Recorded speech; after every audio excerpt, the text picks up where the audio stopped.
Hi guys, இன்றைக்கி நம்ம என்ன பார்க்க போகிறோம்னாங்க, நம்மளுடைய கேலரியில் இருக்க ஃபோட்டோஸ் ஆர் பிக்சர்ஸுடைய கேபிஓ எம்பிஓ அதை வந்து அதோடைய சைஸ்லேருந்து எப்படி மினிமைஸ் பண்ணுறதுன்றதை பார்க்கலாம் இன்றைக்கி.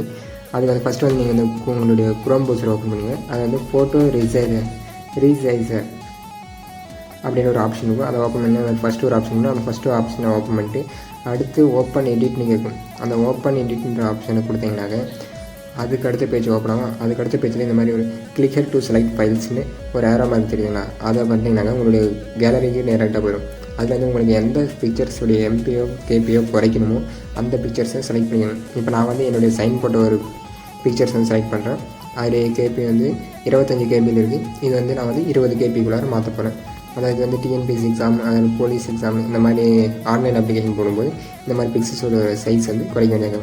இதை கொடுத்துட்டு எடிட்டில் போய்ட்டு இங்கே வந்து லிமிட் சைஸில் கொடுத்துட்டு உங்களுக்கு என்ன லிமிட் சைஸ் வேணுமோ அந்த லிமிட் சைஸ் நான் வந்து 20 கேபியில் வச்சுட்டு ஓகே கொடுத்துட்டேன். அடுத்து வந்து போயிடுச்சு.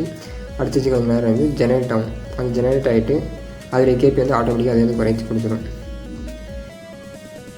ஒரு நிமிஷம் வெயிட் பண்ணலாம். இப்போ வந்து 25 கேபியில் இருந்தது, எனக்கு வந்து 19 கேபியில் கொடுத்துருக்குது. அந்த டவுன்லோட் ஏரோ மாதிரி நீங்கள் கிளிக் பண்ணிங்கன்னா டேரெக்டாக டவுன்லோட் ஆகும்.